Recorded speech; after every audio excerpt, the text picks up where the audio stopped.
질문한 게 정확했어요.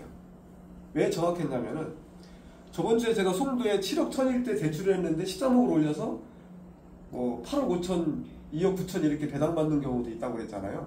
근데 집값이 올랐을 때. 근데 그 당시에 80% 대출했단 말이에요.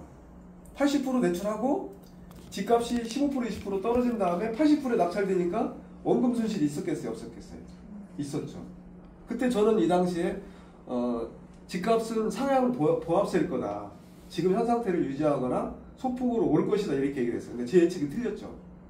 그때 만약 이 사람들이 투자를 했다면 원금이 일부가 손실이 됐겠죠.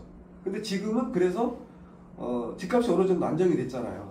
안정이 됐기 때문에 집값이 안정된 시점에서 65%만 하는 거예요. 1순위는 70%까지.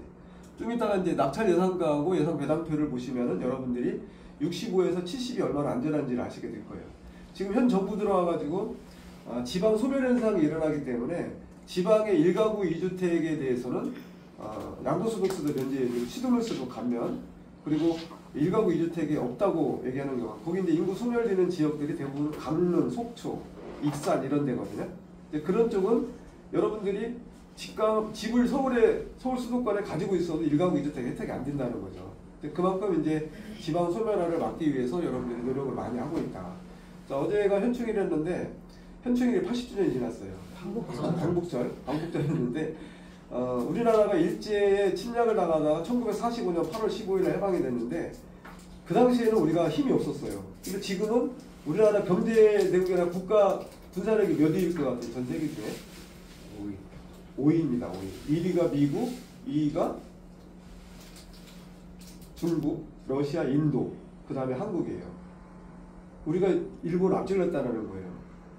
근데 이제 트럼프 정부에서는 우리나라의 주한미군을 28,500명 중에 방위비가 지금 13조 원인데 이걸 올리겠다라는 거잖아요. 근데 현 정부에서는 뭐라고 하냐면은 우리가 방위비를 더 삭감을 해야 된다 이렇게 얘기해요. 대통령이. 너무 잘하고 있는 거예요. 왜냐하면은 지금 주한미군이 우리나라에 주둔할 필요가 없다. 다 철수시켜라. 우리도 그만큼 충분한 국방력이 있으니까 오히려 삭감을 해야 된다 이거예요. 근데 대통령은, 미국 대통령은 좀 강하게 얘기했다가 10억 얘기했다가 6억으로 하는 거 원래 5억 했었는데 근데 그걸 안 한 거예요. 대통령이. 우리는 강하게 삭감을 해라. 아예 철수시켜라. 우리도 국방력이 있으니까 이렇게 나가겠다는 거예요. 그래서 지금 방위비가 지금 13조 원인데 이걸 삭감을 해서 오히려 복지라든지 이런 재가복지라든지 노인복지라든지 교육복지에 쓰겠다라는 거죠. 너무 잘하고 있는 것 같아요. 지금. 어쨌든 여러분들이 여기서 지금 집값 하락에 대한 위험성이 뭐였냐면은 집값이 지금부터 여러분들이 살고 있는 집이 과연 20% 정도 떨어질 건지 10% 떨어질 건지를 생각을 해보세요. 지금은 어느 정도 안정이 됐다 이거예요. 그거는 무슨 말이냐면은 정부 정책에 반해서 집값이 오르고 내리고 한다라는 거예요. 집값이 너무 내리면은 정책을 좀 완화해서 취득세를 50% 감면해준다든지 양도세를 완화해서 집값을 상향을 할 수 있게 그런 보조를 해준다는 거죠. 여러분들이 GPL을 투자함에 있어서는 안전성, 수익성, 환급성, 시세차익, 유동화 순환투자, 법정대리인제, 그 다음 자산가치 상승투자, 실제 효과가 있다고 저번에 말씀을 드렸습니다. 그 부분을 여러분들이 여기다가 이번에 화면으로 증명을 해볼게요. 제가 직장 다닐 때는 이런 거였어요.